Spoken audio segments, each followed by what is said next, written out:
What's up my people, you're in the place for Triple D conversation. My name is Tristan Deves and today I'm going to be hitting you up with yet another combo. This time it's going to be with Satellite Warrior in preparation for an extra deck profile reveal.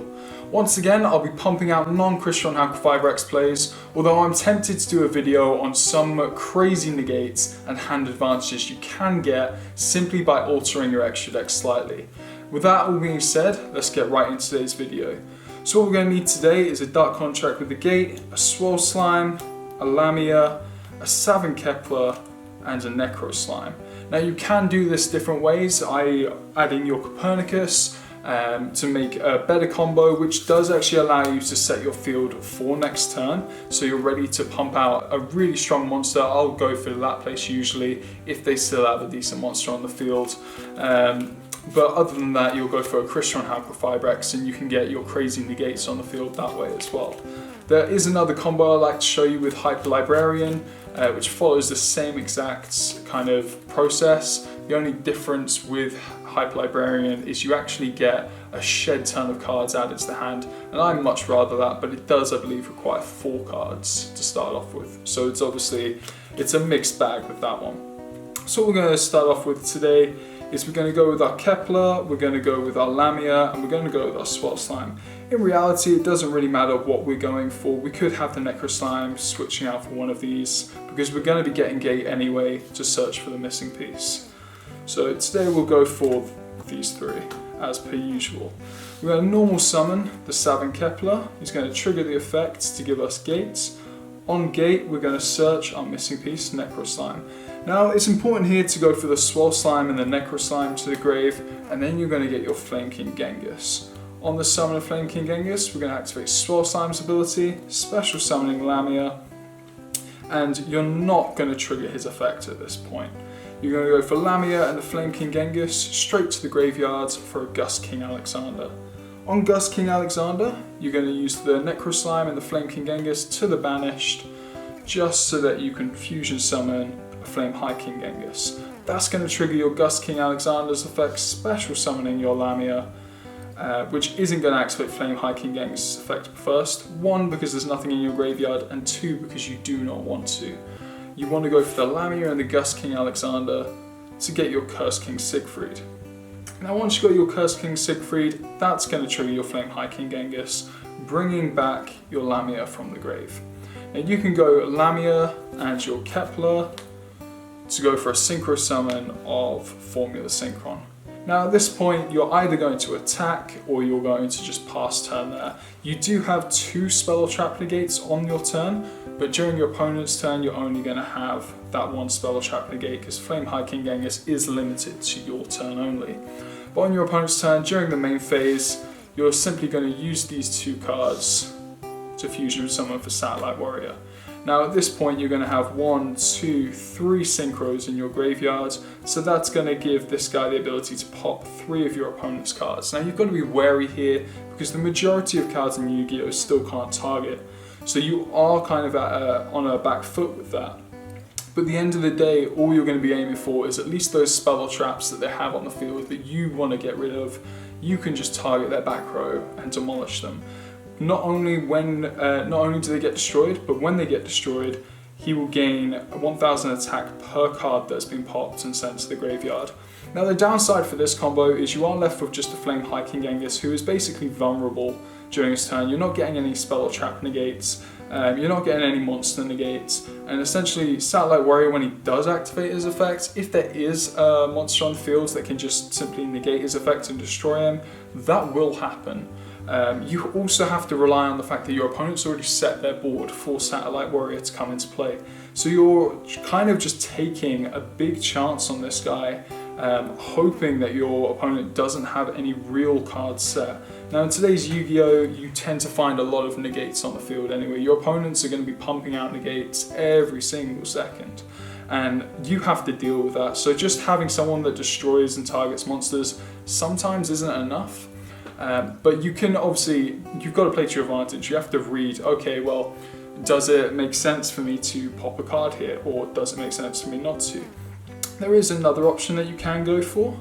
So if I just run through, instead of going for the Satellite Warrior, result, you're going to instead go for, if I get it back, so you'll go for your normal summon of Kepler, which will go Contract the Gate, adding Necro Slime to your hands. Your Swell Slime and Necro Slime will go together to the graveyard to fusion summon for the Flame King Genghis. On the summon of Flame King Genghis, you're going to use Swell Slime and banish it, special summon your Lamia, and you're not going to trigger any effects here because you don't want to waste it. You're going to get ready with your other Flame King Genghis because we're going to be using him. But these two are going to go together, your Lamia and Flame King Genghis, and you're going to have Gust King Alexander summoned to the field. Necro Slime and Flame King Genghis are now going to be sent to the grave to special summon your second Flame King Genghis. Lamia at this point will be triggered coming forward. This guy still hasn't activated his effects, which is actually fantastic. But you can then go into Gust King Alexander into a Siegfried, which is going to trigger your Flame King Genghis' effects now to special summon back that Lamia. Now on the Lamia's special summon, you're still going to go into the Kepler this time, and you're instead going to receive your Formula Synchron here. Now at this point you have your Spell or Trap Negate, which is actually fantastic. But sometimes it's not big enough. Maybe your opponent does have a negate, and this is where the extra deck comes in. I'm tending to run my Crystal Wing Synchro Dragon and also my Draco Berserker of the Tenyi. The reason I run this guy is because he doesn't target and he'll straight up banish a monster, whereas this guy has to destroy the monster. So if they do have a monster on the field anyway, you have to activate the effect. And obviously it negates the activation and destroys the monster, but sometimes monsters can't be destroyed anyway. So both these two are really great for getting over that targeting issue. So that to me is kind of a big plus side. So you're still going to go into Flame King Genghis here, and because you're something Flame High King Genghis, you haven't wasted anything drastic. But you can go for, let's say we're going to go for Crystal Wing here. So you have a Spell Trap Negate and you have a Monster Negate. Likewise, you have a Monster Negate or Spell Trap Negate. So at the end of the day, it is kind of your own preference what you go for. Getting the Satellite Warrior out on the field though, for me, is one of the biggest accomplishments in terms of just the feel good of popping all your opponent's cards for that 3. It makes you feel fantastic. So I definitely recommend trying out this one. But again, as I said, if you're having to target monsters and they have a monster that cannot be targeted, you are at a loss with that. Not only that, but if you are targeting monsters that do have an effect that will destroy your monster upon effect activation, again, you are at a disadvantage. For this next part of the tutorial, we're actually going to add Copernicus to our deck, as well as a Abyss Ragnarok and a Rage. Now these 3 are all searchables, and that's all you're going to be utilizing them for, but the Necro Slime is also going to be a searchable, and we're not going to search for Necro this time.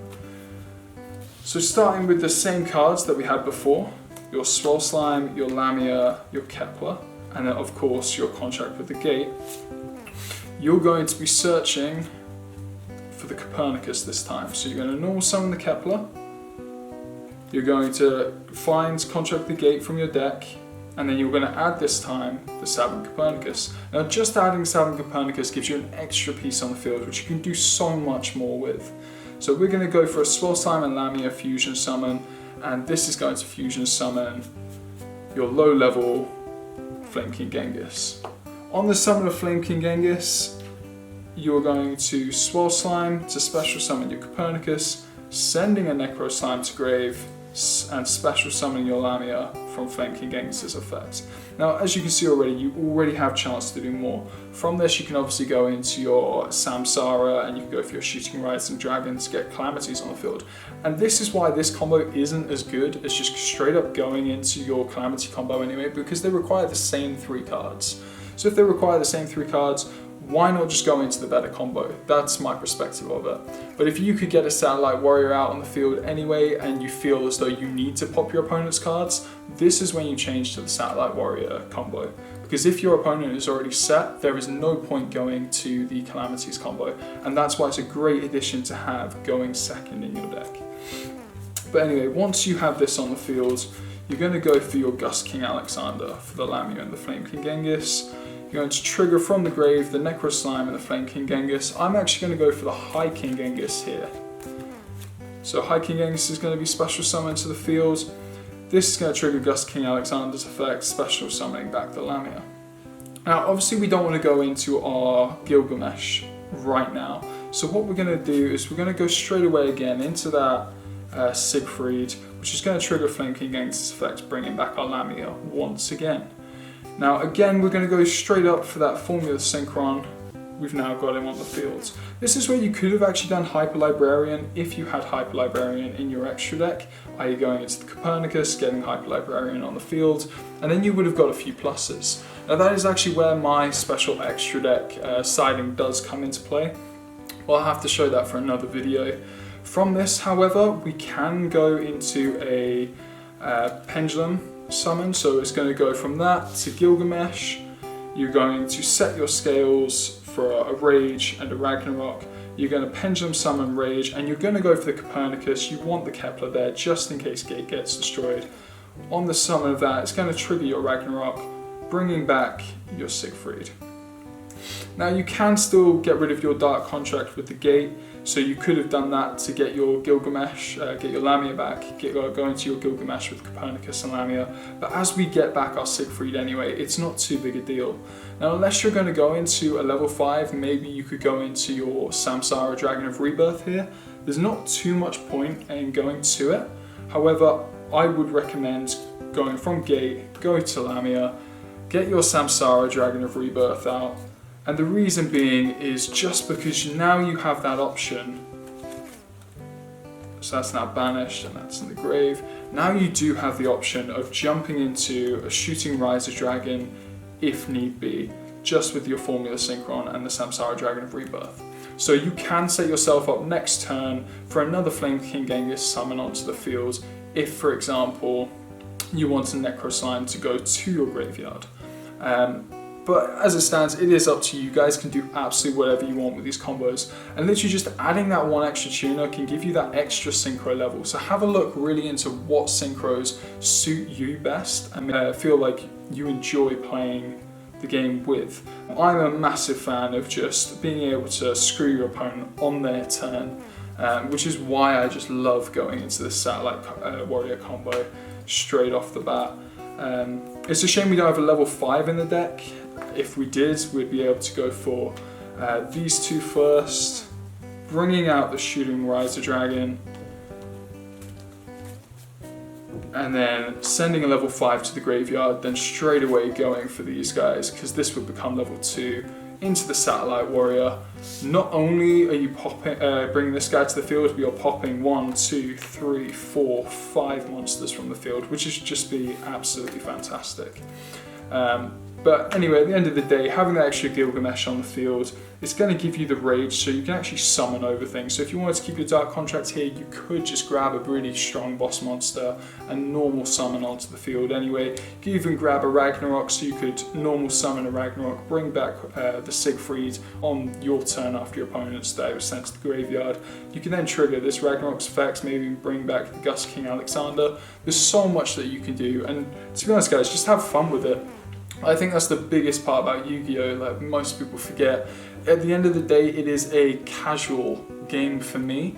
This entire deck profile was meant to be a casual, semi-competitive deck profile. Now, if you want to take it away and go, I'm going to win regionals with this, you're probably not. I'm not going to lie to you guys. But at the end of the day, for me, it is fun. Like the entire concept of Yu-Gi-Oh! Is fun, but that's just my definition, is being able to converse and socialize with your opponents, especially during things like COVID, just being able to have a game every now and again, that maybe you go 2-1, you know, at locals, for example. At least you had the chance to go in and just play and have fun. So that's all for today, guys. I know it's been a short one, but I hope you have a great day, and I'll see you in the next video.